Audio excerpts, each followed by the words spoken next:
tardes. Este es un episodio más del podcast de Lima Gris por Neo TV. Mi nombre es Edwin Cabello y en este programa vamos a tratar dos temas súper importantes. El primero se trata sobre Rafael López Aliaga, el alcalde de Lima, que ya está en campaña.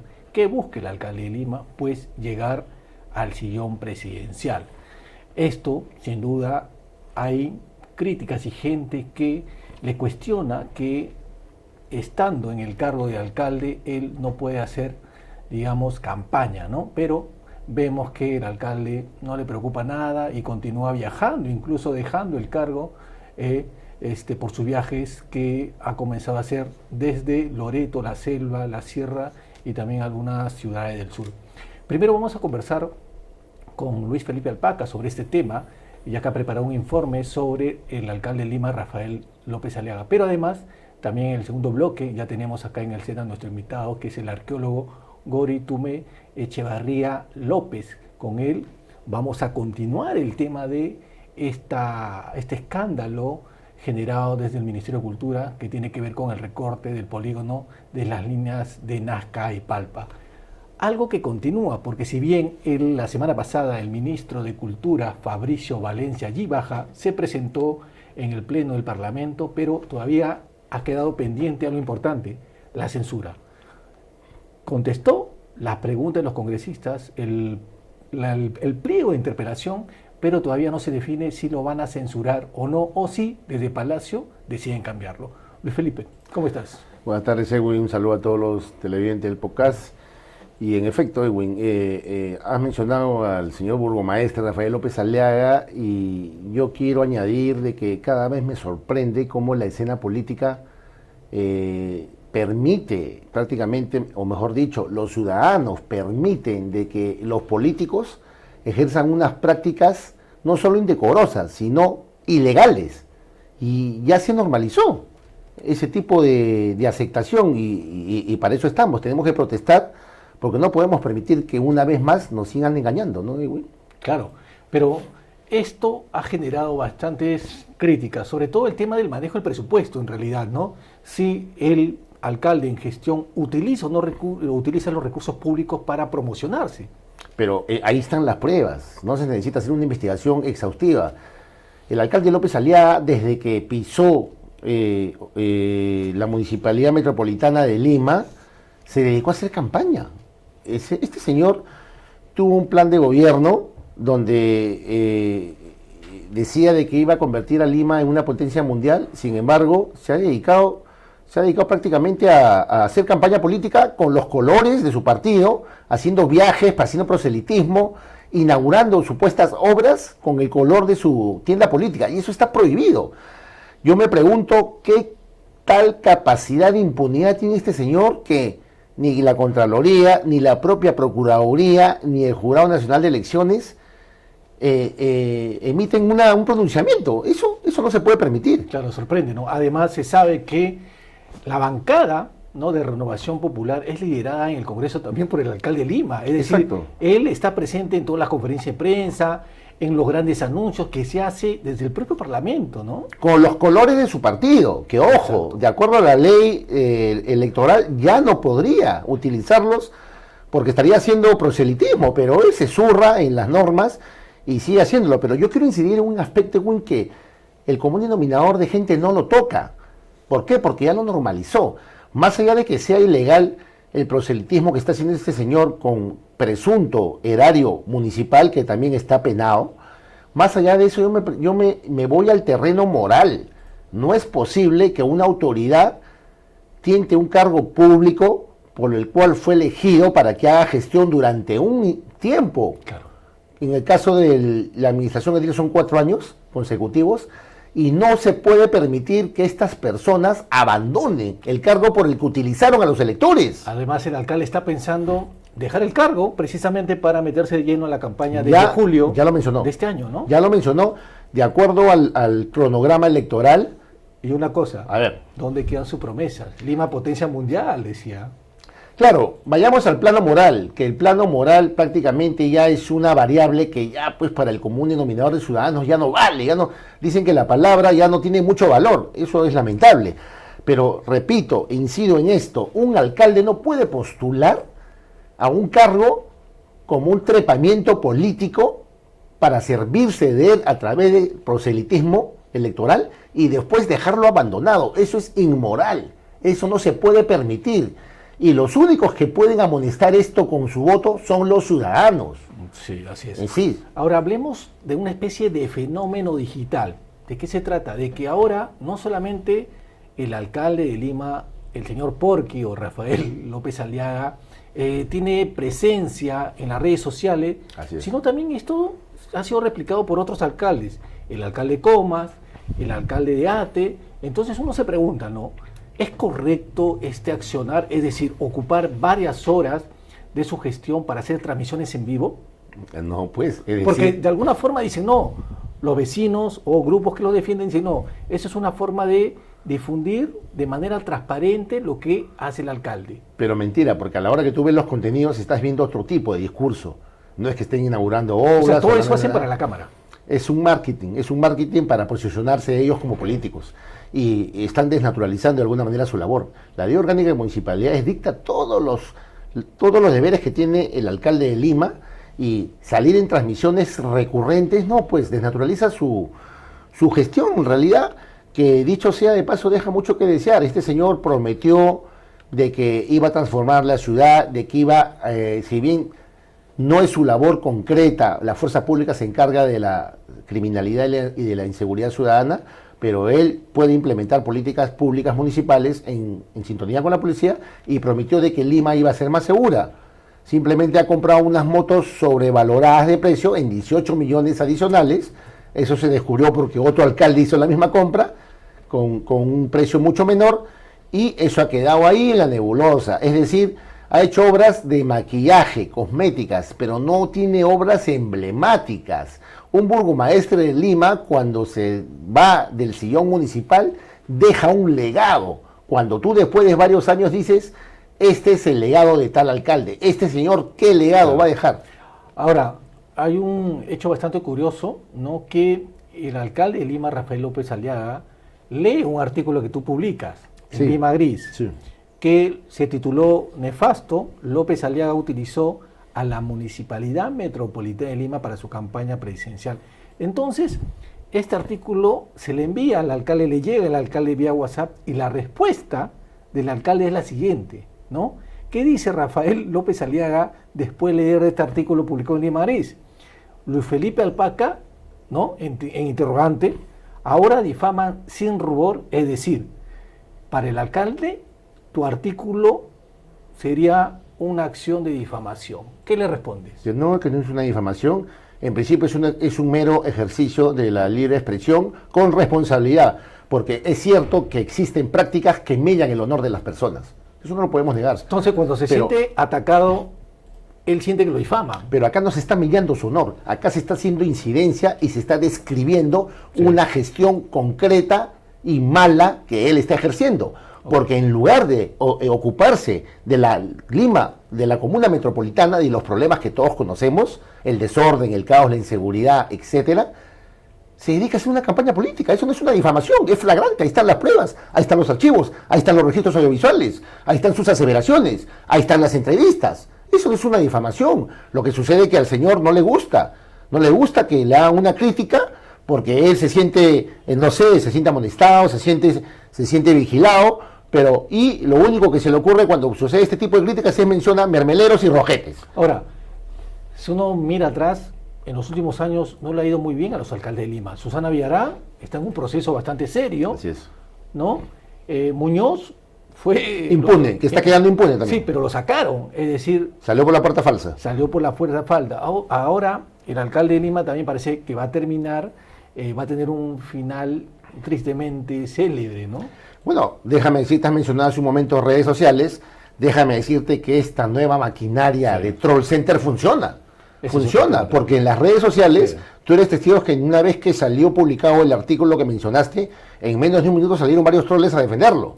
Señores, no sean ingenuos. Las personas que van a las redes sociales no crean que es gente defensora del alcalde. Rafael López Aliaga tiene todo un equipo de trolls que están monitoreando las publicaciones de los medios y atacan. Así funciona, pues Ok. lamentablemente Ok. quien tiene poder económico puede emplear ese tipo de prácticas, ¿no? Perfecto. Bueno, Luis Felipe, vamos a ver el informe que has preparado, ¿no?, sobre el alcalde de Lima, Rafael López Aliaga, que se ha titulado López Aliaga en campaña. Adelante. Hoy en Lima Gris, López Aliaga en campaña. Rafael López Aliaga llegó al sillón municipal con una promesa ambiciosa, convertir Lima en una potencia mundial. Pero apenas asumió, quedó claro que su verdadera meta no era gobernar la ciudad, sino usarla como vitrina política. Desde el primer día, la Municipalidad de Lima se convirtió en un escenario de campaña. Cada obra, cada anuncio, cada discurso parecía hecho no para resolver los problemas de la capital, sino para alimentar su imagen de salvador de la patria. Basta con mirar sus acciones. El dueño de Renovación Popular prometió modernidad, pero presentó proyectos absurdos, playas artificiales que terminaron clausuradas por Digesa, carruajes coloniales para el transporte público que costaron 13 millones de soles, motos policiales sobrevaloradas en 18 millones y trenes donados de segunda mano, con 40 años de antigüedad, por los que se pagarán 24 millones de dólares solo para traerlos a Lima. ¿Y dónde operarán esos trenes? En la estación Desamparados, el mismo lugar donde hoy funciona la Casa de la Literatura Peruana. ¿Acaso también van a sacar los libros para meter vagones? Mientras tanto, los problemas reales de Lima siguen igual o peor. Más delincuencia, más desorden, más abandono. ¿Y qué ha hecho el alcalde? Desalojar emolienteros y canillitas y pedirles a los vecinos de barrios altos que dejen sus puertas abiertas como parte de un plan piloto. Según Datum, su desaprobación subió del 61 al 69%. Pero a él eso no parece importarle, porque desde hace meses López Aliaga ya no actúa como alcalde, actúa como candidato presidencial y solo hace campaña con su ola celeste. Ahora dice que reflexionará en octubre sobre una posible postulación, pero todos sabemos que la decisión ya está tomada. Su renuncia a la municipalidad es solo cuestión de tiempo. ¿Eso es ética? Y no es el primero, ya lo hizo George Forsyth, que dejó la victoria a medias para lanzarse a la presidencia en 2021. La diferencia es que López Aliaga lo hace con mayor cinismo, endeudando Lima por 4.000 millones de soles, una deuda que pagarán los próximos 5 alcaldes durante 2 décadas. Todo esto mientras lanza ataques a quienes lo critican, llamándolos rojos y mermeleros. Detrás de su imagen de hombre de fe hay una corte de aduladores y una maquinaria de propaganda bien aceitada. Redes sociales, troles y medios aliados que le ceden espacio en prime time para vender un personaje que en la práctica ha hecho poco por la ciudad. ¿Cuánto cuesta sostener un troll center? ¿Dónde quedó su compromiso con los limeños? ¿Dónde está la potencia mundial que prometió construir? Hoy ya nadie habla de ello, porque fue una farsa cuidadosamente diseñada para ganar tiempo, exposición mediática y réditos políticos. En el Perú se vota con la memoria corta. Así llegaron los Fujimori, Toledo, Humala, PPK, Castillo y Boluarte. Y así probablemente llegue también López Aliaga al poder. La historia se repite y la puerta giratoria de la política peruana vuelve a girar. Rafael López Aliaga ya tiene un pie fuera de la municipalidad y solo espera el momento oportuno para saltar hacia Palacio de Gobierno.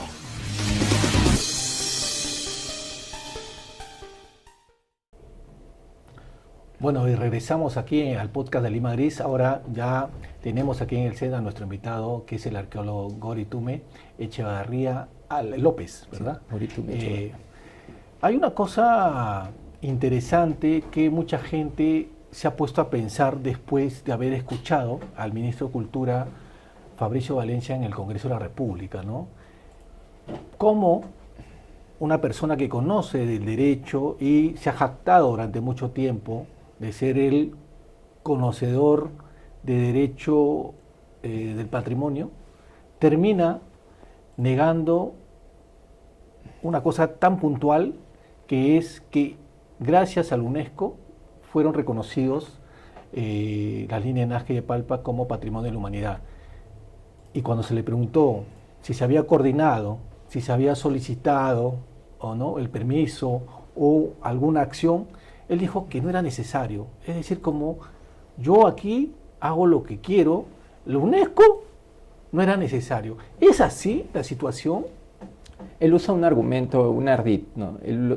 En su argumento de su respuesta fue que debido a que el área delimitada por la UNESCO es menor al área de la poligonal, no era necesario acudir al UNESCO a pedirle permiso. Pero no solo al UNESCO, ¿no? A ningún especialista, al Colegio de Arqueólogos o a alguien que sepa específicamente más allá del actor principal que es el Ministerio de Cultura, ¿no? Eso no es real, ¿no? Debieron necesariamente de consultar al UNESCO. Debieron de consultar a la UNESCO y debieron de consultar al Colegio de Arqueólogos. ¿Para qué? Para que esa, vamos a decir, esa redelimitación arbitraria que se hizo tuviera al menos un sesgo de responsabilidad, ¿no? Un sesgo de sustentación de tipo técnico, científico, académica. Para mí es claro, ¿no? De que no haber consultado a la UNESCO, no haber consultado a ninguna, ¿no?, institución que avale una decisión de esa manera desde el punto de vista externo, ¿no?, como el Colegio de Arqueólogos del Perú, significa que no le importó realmente la integridad del patrimonio mundial, ¿no? Lo hicieron a pesar que sabían que podía tener consecuencias, ¿no? Lo hicieron directamente sin ningún aval técnico mayor, ¿no? Ese es el problema. Ahora, ¿por qué menciono primero esto? Porque parece que al ministro cuando le conviene usa la UNESCO y cuando no le conviene no usa la UNESCO. Y quiero retroceder un poquito en el tiempo. El ministro Fabricio Valencia fue abogado de los franciscanos en este tema, ¿no?, de la parte del perímetro que cubre, ¿no?, las calles. Y él, dentro de sus argumentos, mencionó que había un documento de la UNESCO que lo había declarado un conjunto patrimonio. Entonces, ahora parece que ningunea a la UNESCO y como no le conviene, también trata de decir no es necesario. Es tal cual. Es tal cual. El ministro ahí demuestra, ¿no es cierto?, que él utiliza la UNESCO, utiliza cualquier ardid técnico legal a conveniencia. Y no es así, no debería ser así, debería ser una cuestión más transparente, más franca respecto a cómo vas a tratar un patrimonio, de la escala, la calidad y las cualidades únicas que tienen la línea de Nazca. Sí se debió coordinar con la UNESCO. Aunque, ojo, el trabajo de la UNESCO, más que el trabajo, la observación de la UNESCO, que es sumamente importante, no ha tenido muchos efectos disuasivos, por ejemplo, para evitar que se siga sobrecargando Machu Picchu con turistas, ¿no? Entonces es bien importante tomar en cuenta que UNESCO sí tiene un papel relevante en la opinión que se haga, pero no es un aspecto que obligue al Estado a hacer algo, vamos a decir, definitivo respecto a un patrimonio que el Estado está obligado a cuidar. No es la UNESCO la que está obligada a cuidar la línea de Nazca, es el Estado peruano, es la nación peruana la que está obligada a cuidar este patrimonio cultural. Entonces la UNESCO probablemente le hubiese dicho, usted no puede hacer eso, porque todo lo que usted está cortando, que es casi 50% del área de reserva de las líneas y geoglifos de Nazca, es parte del entorno, vamos a decir, actualizado, ¿no? De parte del entorno que es parte fundamental para comprender el significado y entender la conservación y emprender la conservación de ¿no?, mantener este sitio en su integridad, hasta cierto punto de su integridad. Usted no puede hacer eso. UNESCO puede sugerir eso, puede pedir eso, ¿no? Pero es el Estado quien toma la decisión de si se hace o no se hace sobre ese tema. El caso de Machu Picchu es emblemático sobre eso, ¿no? Ya sabemos que Machu Picchu se están abriendo las rocas, se está separando, está colapsando lentamente de manera irreversible Machu Picchu. Y eso se ha medido con procedimientos arqueométricos. Claro. Pero UNESCO ha sugerido, si sigue en este problema, vamos a quitarle la calidad de patrimonio universal y patrimonio mundial. ¿Y el Estado acaso hace lo contrario para reducir la carga de Machu Picchu? Al contrario. Todo lo contrario, quiere subir la carga. Entonces eso demuestra que las opiniones de UNESCO el Estado las toma a conveniencia. Claro. Y este ministro, más que nadie, ¿no? Como mencionaste, cuando le convino, sí usó la UNESCO. Pero ahora que no le conviene, que va a tomar decisión, no lo usa, no le interesa. No solamente no lo usa, los ningunea. Los ningunea, así es. ¿No? Otra cosa importante, la respuesta que dio el ministro en el Congreso, mencionó de alguna forma que en la parte que se había reducido y la otra parte que quedaba, no había nada, ¿no? Un poco más dice, no, eso es un descampado. Pero la realidad es otra. Tanto los estudios de esta universidad japonesa como también tu trabajo, ¿no?, científico y las publicaciones que hay de muchos arqueólogos, sin duda acá hay algo más delicado. ¿Por qué mentir de una manera grotesca al Congreso de la República? Eso es muy preocupante, ¿no? Ha tratado de justificar de alguna manera una decisión que no tiene ninguna base científica, ¿no? Y eso tiene que quedar bien claro. Son los mismos, por ejemplo. Primero lo dijo el Colegio de Arqueólogos de Perú.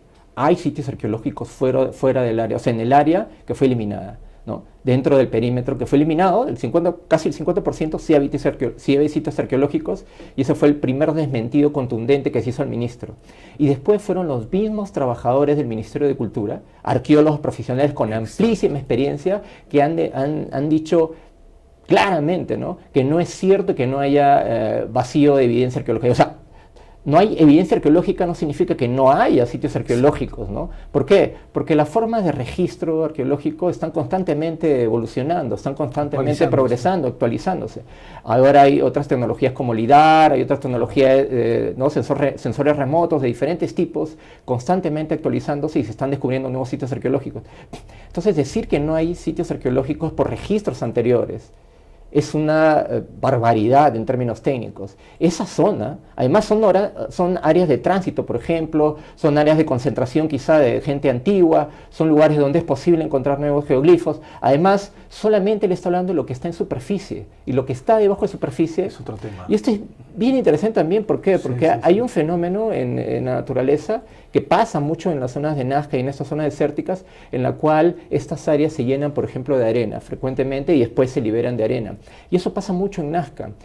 Ya ha sucedido que se han descubierto zonas con geoglifos en lugares donde hubo un paracas, es decir, donde una gran lluvia, un gran viento, ¿no? Y ese mismo viento tapa otras zonas donde hay geoglifos. Entonces, no sabemos qué es lo que hay debajo de muchas áreas, dispersas, donde ellos dicen que no hay nada. Lo que acaba de mencionar Gori, si en el propio Machu Picchu todavía no se sabe lo que hay abajo y se piensa investigar, lo mismo en Nazca.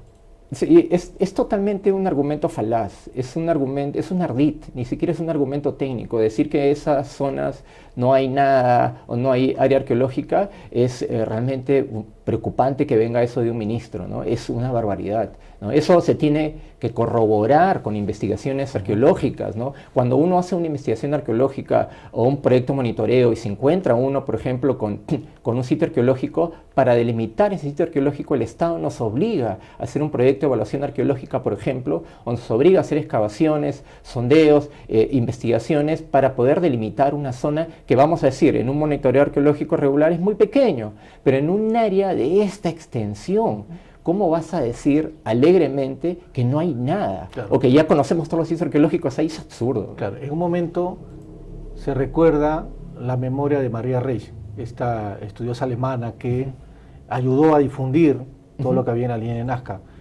pero también el trabajo de la expedición de Julio Cetello, ¿no? Que lo has desarrollado y mencionado en un artículo bastante interesante, que es una publicación internacional, que está en inglés, pero que también estoy revisando y hay datos que uno se pone a pensar, pero acá hay estudio, hay data, ¿y por qué se ignora el trabajo de profesionales? Por ejemplo, yo quiero saludar, por otro lado, Gori, la posición que está teniendo tanto el Colegio de Arqueólogos, ¿no?, encabezado por Peter Van Dalen, pero también la posición que tienes tú con la Asociación de Arte Rupestre del Perú, porque no solamente, digamos, son personas que han levantado la voz, sino que con trabajo académico han puesto en evidencia que el ministro continúa mintiendo. Totalmente, ¿no? El trabajo de María Reich, que es un trabajo que hay que supervalorar porque ha permitido la conservación, ¿no es cierto? También ha producido alteraciones, por supuesto, pero permitió la conservación y la difusión de este legado que es extraordinario y es único, ¿no? Pero el área arqueológica de geoglifos de Nazca fue descubierto en el contexto de los trabajos del doctor Julio Cetello en la década del 20. Pero fue descubierto específicamente por el arqueólogo arequipeño peruano, natural de Toro, Toribio Mejía Gespe, quien fue el que primero advirtió este fenómeno gráfico y produjo un reporte extensivo donde él plantea las primeras hipótesis sobre la función y uso de estos materiales. Fue Toribio Mejía Gespe el que dijo que probablemente se trataran de avenidas. En nuestros estudios que hemos realizado en varios lugares del Perú con geoglifos, especialmente en Santo Domingo, en el área del Valle de Moche, y en Nazca también justamente, hemos podido advertir que estos geoglifos, los de Moche con seguridad y varios de los de Nazca con mucha probabilidad, fueron producidas por presión mecánica. Es decir, no fueron producidas mediante retiro de masa, es decir, retiro de la tierra para exponer el suelo al agua. No, fueron producidos mediante presión mecánica, y eso es fantástico. ¿Por qué? Porque podemos recién ahora producir, sustentar las hipótesis originales del maestro Toribio Mejía Gespe, que estos geoglifos se hicieron con mucha probabilidad para hacer caminos, avenidas rituales, lo cual es fantástico, y lo cual demuestra que se requiere hacer investigación en estos materiales, que hay áreas que no han sido estudiadas, hay áreas que requieren más investigación y nuevos trabajos para poder encontrar significado a esto, ¿no? ¿Por qué crees que durante estos últimos años las líneas de Nazca y Palpa no han tenido una unidad ejecutora, no han tenido el interés real del Estado, el presupuesto, el personal, el cuidado? El alcalde provincial de Nazca me decía que no tienen ni una camioneta, solamente tienen casetitas. Y uno se pone a pensar, ¿es cierto esto? O sea, tan precario es el cuidado de un espacio tan emblemático como la línea de Nazca y Palpa. Sí, mira, tú lo has dicho, la palabra clave es interés y la otra es voluntad política.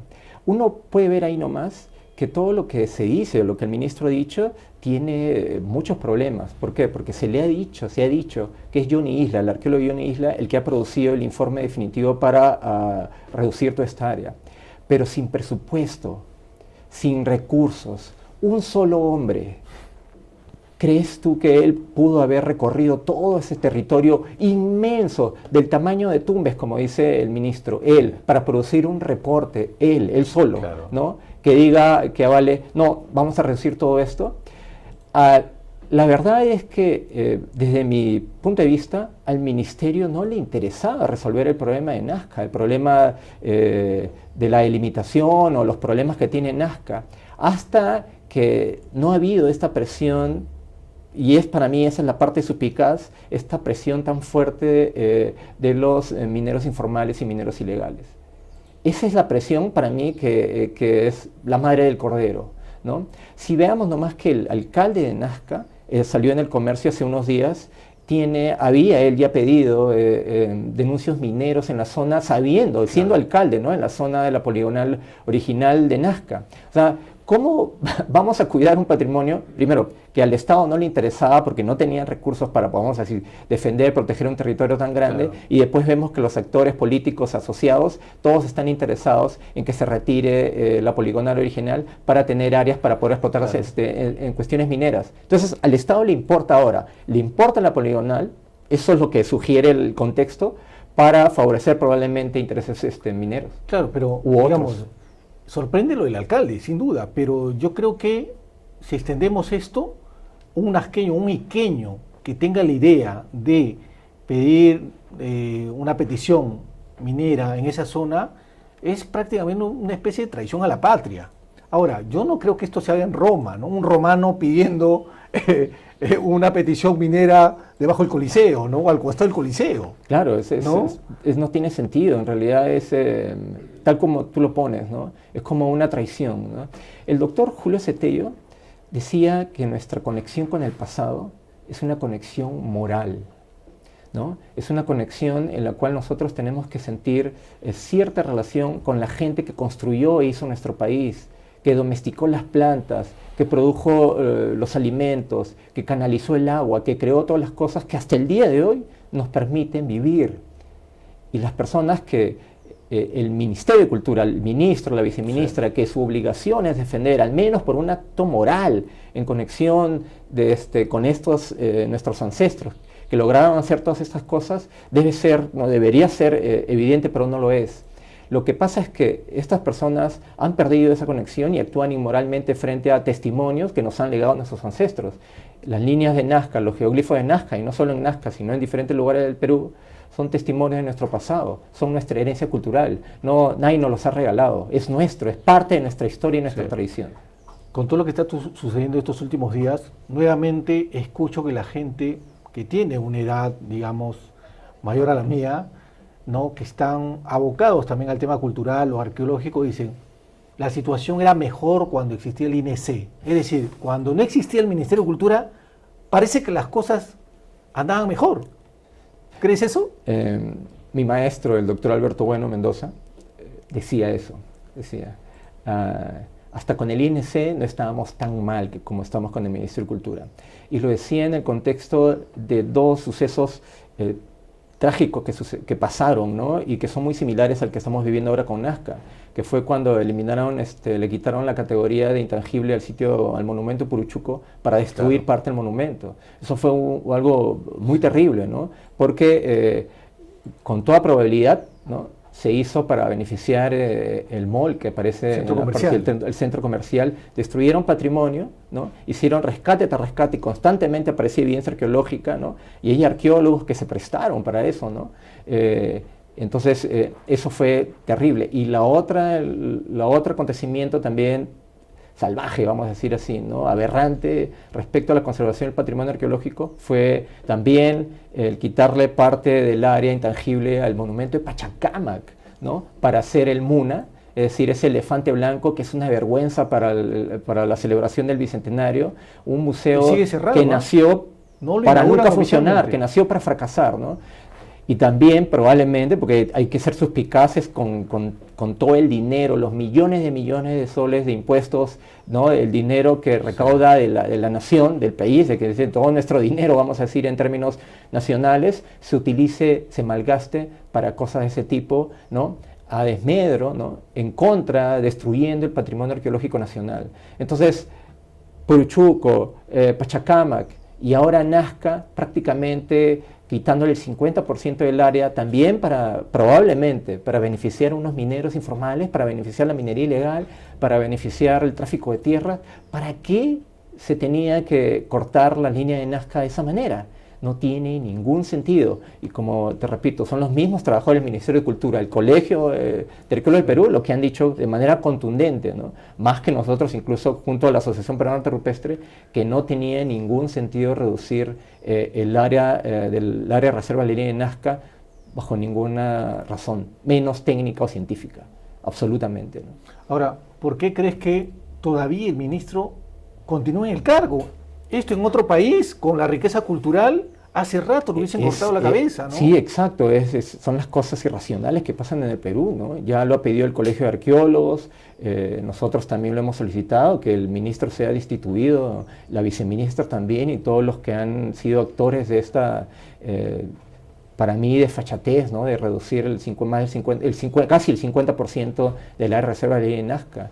No se entiende cómo una persona que dice cosas como no hay nada, ¿no?, es una zona que no tiene evidencia arqueológica, que hace afirmaciones que realmente se justifica, ¿no?, de mala manera en términos legales, utiliza el UNESCO cuando quiere, cuando no quiere, ¿no?, y demuestra que no conoce la realidad arqueológica, no conoce el territorio, no conoce la complejidad de este material arqueológico, sigue en un cargo tan importante, y lo mismo la viceministra, ¿no? Entonces, es un enigma, en realidad, lo que está pasando en el Perú Claro. en esos términos es terrible. Ahora, según información que nosotros tenemos, esta orden de reducir el polígono de la línea de Nazca habría salido de Palacio de Gobierno, es decir, de donde se encuentra la presidenta Dina Boluarte. Acá hay intereses económicos sin duda. Está detectado claramente que hay un interés de la minería informal, hay un interés del tráfico de tierras, pero también de empresas internacionales dedicadas a la energía, ¿no?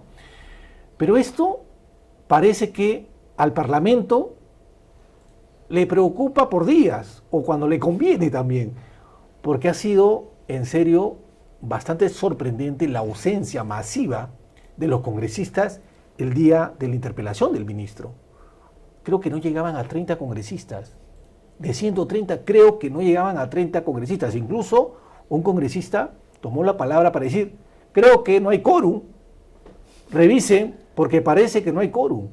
Es bochornoso, ¿no? Eso demuestra que el interés en las cosas del Estado, en la realidad nacional, en los sitios arqueológicos, en el patrimonio cultural, no es un interés general para los congresistas, ¿no? Además, las preguntas y toda la interpelación, a mí francamente me pareció muy insustancial, ¿no? Los congresistas no estaban realmente ahí como para exigir técnicamente respuestas adecuadas del ministro, y el ministro se pasó repitiendo lo mismo que ya había dicho en entrevistas anteriores sin un sustento técnico mayor o novedoso, ¿no? Entonces es terrible. Además, en el caso de los congresistas, se sabe pues que hay muchos congresistas, por decir algo, que tienen intereses particulares, ¿no?, en apoyar la minería ilegal. Entonces, a muchas de esas personas probablemente no les ha gustado absolutamente nada que la poligonal haya regresado a su área original. Claro, pero también, digamos, es una pausa más que un regreso, creo yo, porque claro, se está pensando ahora socializar recién, ¿no? Sentarse a la mesa con, claro, después del escándalo, de las protestas, ¿no?, del llamado a la atención fuerte que varios sectores han salido a llamarle la atención al ministro, pero van a continuar con esto, ¿eh? Sí, se ha visto, incluso en la resolución original que hacen para quitar casi el 50% del área reserva, ¿no es cierto?, sacan a la semana otra resolución que no anula la anterior, simplemente anula el artículo 1 que era el que definía la nueva área. Entonces es claro la intención de que, primero, no reconocen un error que es un error histórico, garrafal, un retroceso increíble en la protección, la defensa del patrimonio arqueológico en la nación, especialmente de un patrimonio insustituible como son los geoglifos de Nazca, ¿no? Entonces se ve que el ministerio, primero, al no reconocer su error, mantiene una postura de querer justificar esto, querer justificar la reducción del poligonal y tratar de volverla a hacerlo, pero mediante otros medios como, entre comillas, socializando o probablemente haciendo quizá, ¿no?, una consorte con gente que pueda decirle sí, hagan, ¿no? Y es como, yo he querido ¿no?, cortar casi el 50% de la poligonal, pero yo mismo voy a encargarme de hacer la reunión y voy a juntar a los que están de acuerdo, claro, para decir que hemos socializado, ¿no? Es como que juntes al alcalde de Nazca con el Ministerio de Cultura y que ellos dos tomen la decisión. Juez y parte, porque los dos tienen intereses en reducir el área, entonces nunca se va a lograr nada de esa manera, ¿no? Sí. Ahora, hemos mencionado al señor Johnny Isla, ¿no?, que es uno de los responsables de los que trabajan en la DSDICA, ¿no? También está el ministro. Pero hay que recordar quién firmó también esta resolución viceministerial, que es la señora Moira Novoa Silva, la viceministra de Patrimonio. Así es. ¿No?, que ha salido por ahí en un par de medios a tratar de poner paños fríos, pero por ejemplo a nosotros no nos contesta el teléfono, el celular, ¿no? Y bueno, ¿sabe lo que le vamos a preguntar? Mira, hace poco leí, pero salió como 5 o 6 días, un post de José Pinilla Blanque, que es el que hizo, él lo menciona, hizo la poligonal original y le enmendó la plana completamente a Moira Novoa, porque Moira Novoa sale alegremente a decir, tal como el ministro, que la poligonal original se hizo sin ningún criterio. Exacto. Increíble, ¿no? Exacto. Entonces, creo que fue por encargo de Lumbreras. Bueno, no estoy seguro exactamente de la historia, pero lo menciona que fue Pinilla Blanque y lo hizo utilizando información aérea y todo un expediente que se hizo para que esa poligonal cubra un área que pueda proteger adecuadamente este patrimonio, incluyendo el paisaje asociado, ¿no? Una visión perfecta de futuro, es una visión en la cual un patrimonio como ese requiere pues un espacio muy grande, ¿no?, consistente para que pueda estudiarse en el futuro de manera adecuada. Entonces está perfecto, ¿no? Ahora, la pregunta es, ¿a cambio de qué crees que, a cambio de que el ministro le miente a los congresistas y le miente al Perú? ¿A cambio de qué? Yo a veces pienso que quieren atornillarse en la silla, como si eso fuera importante, ¿no? Quieren estar en el cargo, ¿no? Es como lo que mencionábamos de la arqueóloga Moira Novoa, ¿no?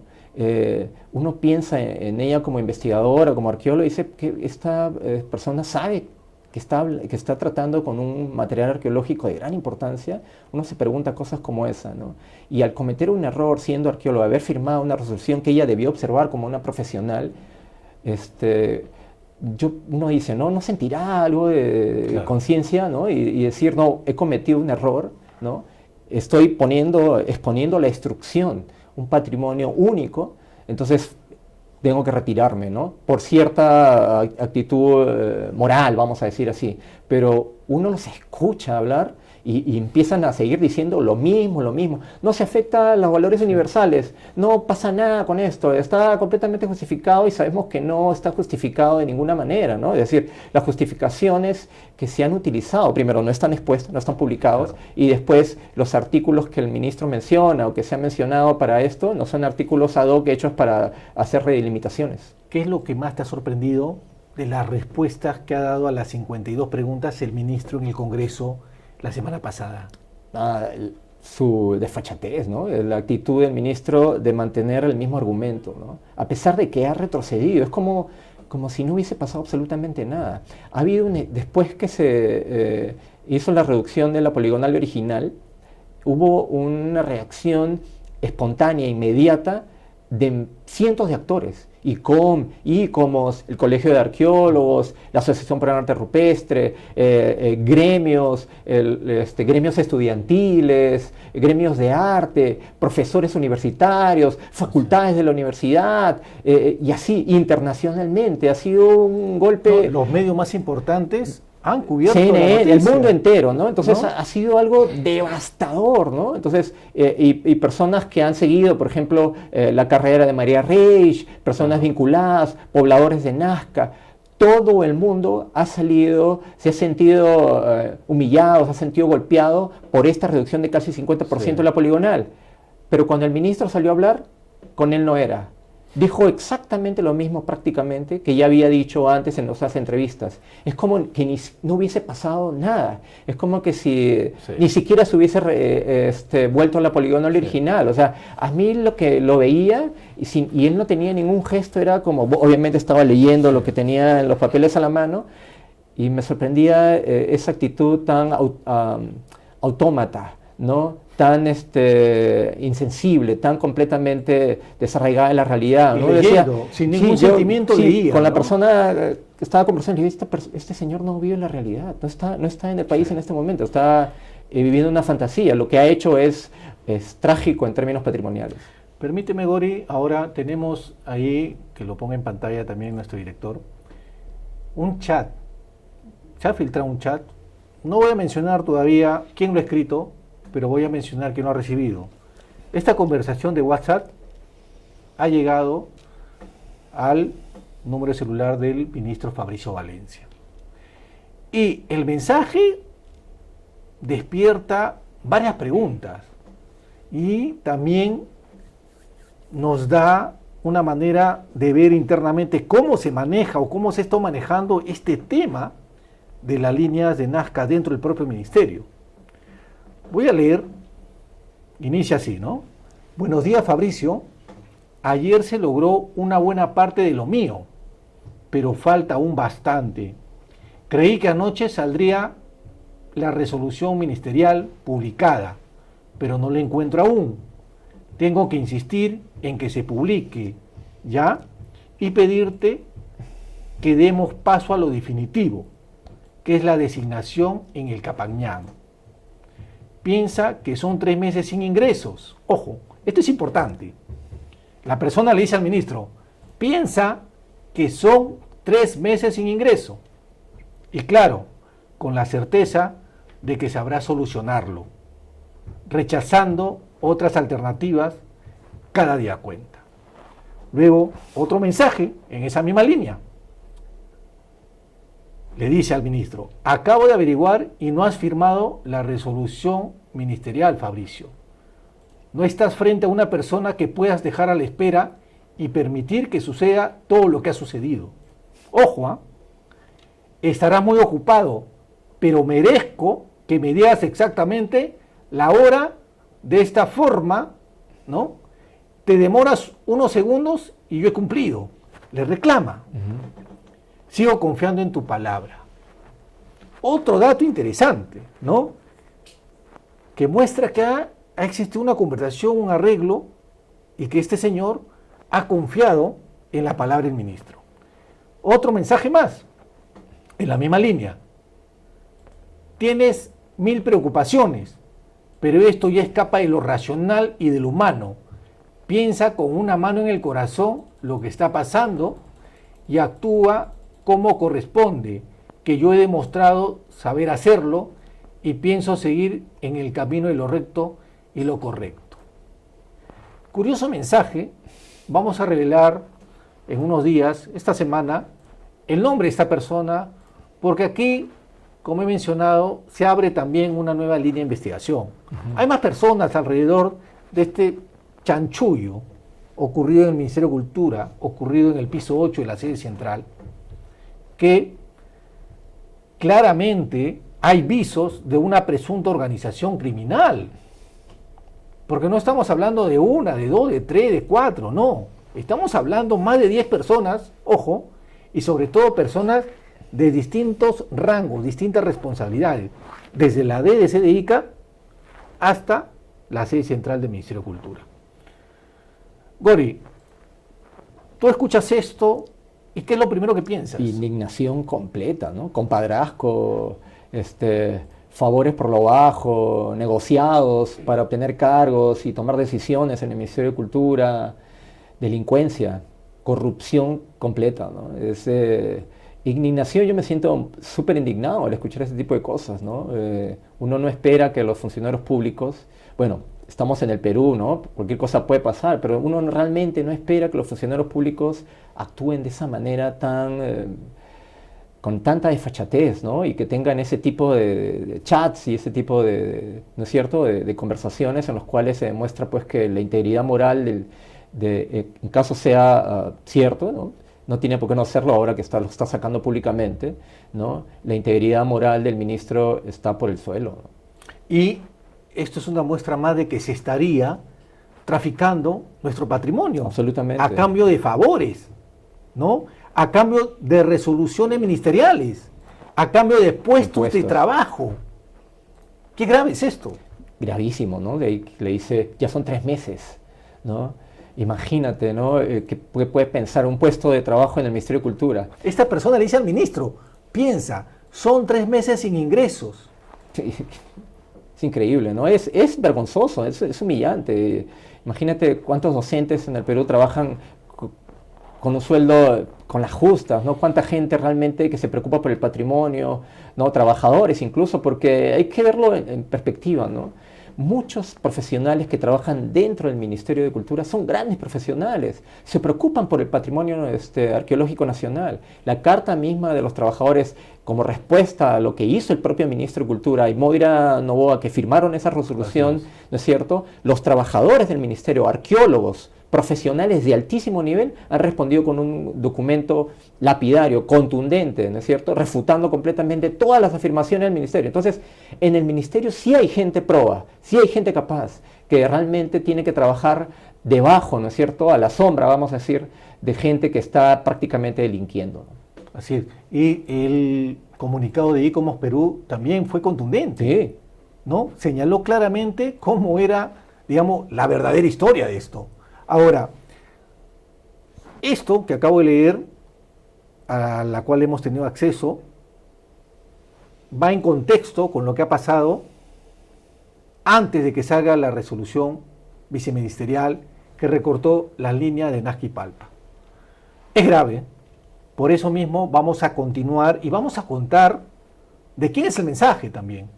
Vamos a terminar de cerrar la historia en esta semana porque el público tiene derecho a conocer cómo se está manejando el Ministerio de Cultura, pero además la clase de gente que hay allá adentro. Es terrible, ¿no? Eso es verdad. Es increíble. Si esto ya no hace mover al Ministro de Cultura, limpiar un poco el área del Ministerio de Cultura, ¿no? Ya qué cosa podría hacer, porque en realidad no hay manera de justificar este tipo de chats, no hay manera en realidad de justificar la reducción de casi 50% del área de reserva de la ley en Nazca. Todo lo que ha dicho el ministro y lo que ha dicho la viceministra son justificaciones que no tienen un sustento real, no son justificaciones usando ardid legales, ardits, ¿no es cierto? Vamos a decir, pseudo legales, ¿no?, del Ministerio de Cultura para justificarse como el que no estamos obligados a comunicarnos con con la UNESCO, no estamos obligados ¿no? a socializar esto. Entonces no están obligados a nada en realidad y se escudan de esa manera para poder hacer cosas que están en contra de la razón técnica y la razón científica. Pero entonces, ¿y dónde quedan los tratados internacionales? Exacto. Es por eso, es lo que te mencionaba sobre UNESCO. Cuando UNESCO da una opinión, ya sucede en el caso de Machu Picchu ahora y eso es control del ministro, ojo, ¿no? Ellos simplemente no hacen caso a las recomendaciones de UNESCO y siguen metiéndole más gente a Machu Picchu y siguen generando estos problemas. Entonces es claro que actúan no bajo premisas técnicas y de protección del patrimonio cultural peruano, están actuando bajo otras premisas, bajo otras consideraciones, quizá bajo presiones de intereses oscuros, quizá bajo intereses propios, ¿no? Como lo haría el alcalde de Nazca porque él quiere hacer mina en Nazca. Entonces el Ministerio de Cultura ha perdido toda credibilidad técnica, toda credibilidad científica. El Ministerio de Cultura en este instante no tiene la capacidad técnica, científica, vale la redundancia, ni moral para defender nuestro patrimonio arqueológico. Entonces no podemos seguir manteniendo un ministro que no tenga esas capacidades. Necesitamos un ministro, una viceministra que tengan la capacidad, que puedan defender nuestro patrimonio, que se pongan al frente en contra de intereses oscuros que quieren destruirlo, que quieren reducirlo. Sí. Ellos tienen que ser la barrera para que nuestro patrimonio arqueológico sobreviva miles de años más. Y a mí me queda claro una cosa, que si la presidenta Dina Boluarte no lo saca, es porque ella está comprometida hasta los huesos. Así que estos días serán clave. Gori, te agradezco por tu tiempo, te agradezco por comentarnos en realidad todo lo que hay detrás y todo lo que se va conociendo gracias a artículos y el trabajo científico que viene desarrollando, ¿no? Palabras finales para el público. Bueno, te agradezco primero que me hayas invitado y a las personas que están viendo el podcast, ¿no? Al público en general, es que pensemos un poco en perspectiva moral. El patrimonio arqueológico es una herencia cultural que nos han dejado nuestros ancestros. La conexión que tenemos con el patrimonio arqueológico, como decía el doctor Julio de Tello, es moral. Tenemos que cuidar, proteger nuestro patrimonio arqueológico porque gracias a ese patrimonio, gracias a lo que hicieron nuestros ancestros, nosotros vivimos en nuestro país. Entonces, esa es una razón muy poderosa para defender nuestro patrimonio, además del orgullo que nos trae y que nos hace únicos en el mundo, y es por eso que debemos siempre estar atentos, protegiendo nuestro patrimonio. Bueno, muchas gracias. No, gracias a ti por tu visita. Bueno, hemos llegado al final del podcast y con nosotros será hasta el próximo lunes por Neo TV.